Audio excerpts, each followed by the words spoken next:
What did you hear out of the markets this week? Confusion.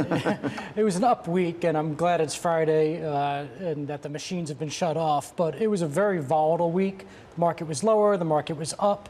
I think the main issue for the week was the culmination of the realization that we don't know what's going to happen with inflation over the course of this year. So inflation's back. What's the Fed going to do about it is the big question. Amy? Yeah, look, I would say the derivatives market echoed that to some degree. Even though we ended the week up, what we saw was actually a lot of hedging during this whole week. So, as the market kind of wrestles with concerns about inflation, what you're actually seeing is investors going out, buying downside protection kind of 4 to 6 months out, wrestling with where this terminal rate is going to be, and the sentiment is still leaning pretty bearishly. So what does that tell you when people are really buying those hedges 4 to 6 months out, as you say? What are they anticipating 4 to 6 months from now?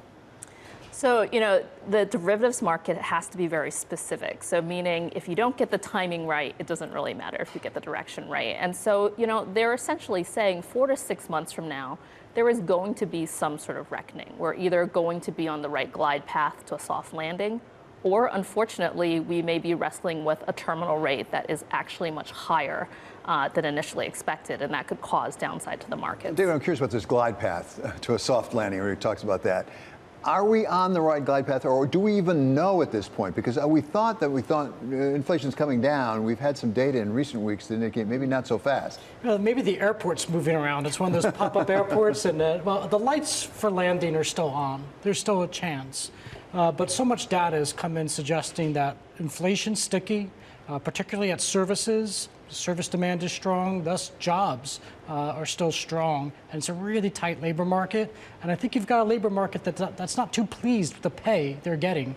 You still have prices rising faster than wages, and wages rising faster than productivity. So the path to a soft landing is getting trickier.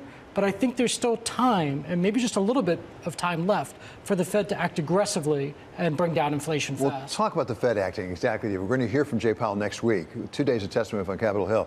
At a time when he was saying, don't worry so much about inflation, he said, if it comes, we will have the tools to deal with it. Does it look like he does have the tools right now, or are those tools working? They have the tools. And he said if inflation comes, and they've reiterated that they are data dependent, that they're not on a predestined course in terms of the terminal rate destination, how high will they go, and there's no certainty or pre-planned amount of rate increases from here. So be data dependent and strongly consider a larger hike at the March meeting. So what are you seeing in the derivatives market when it comes to things like the rates? Because there are people talking about a 5.5 more or less terminal rate, but now people are starting to say maybe it'll be 6. Maybe we'll have to keep going given the data we've had from the economics lately. What are you seeing in derivatives? So one thing about derivatives markets is they really think about what the tail is. So right now, I would say that 25 basis points at the next meeting is still kind of consensus, but that tail of 50 basis points has actually risen. And we're seeing investors play that either through rates options, through SOFR options, or through equity options.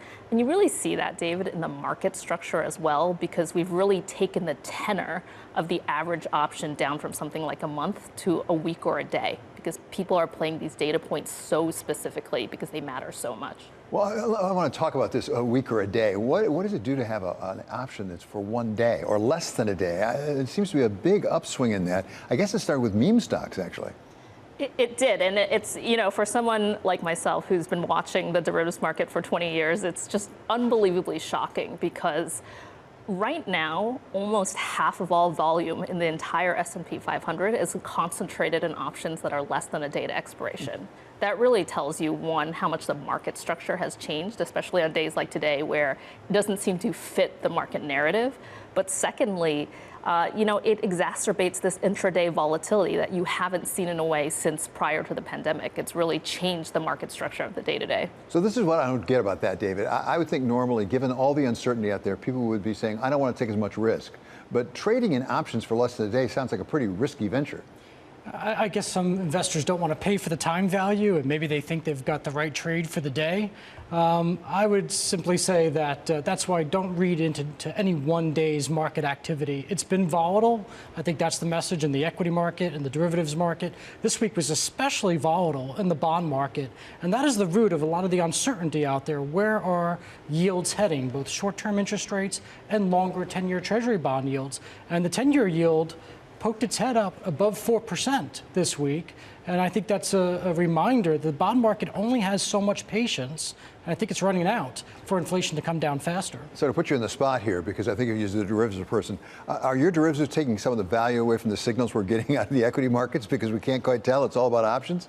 You know what? Whenever folks need someone to blame, they usually come back to derivatives. So I'll just take one for the team there. But one thing we've spoken about with investors is people used to use the VIX as a signal. It's quite a common signal for risk.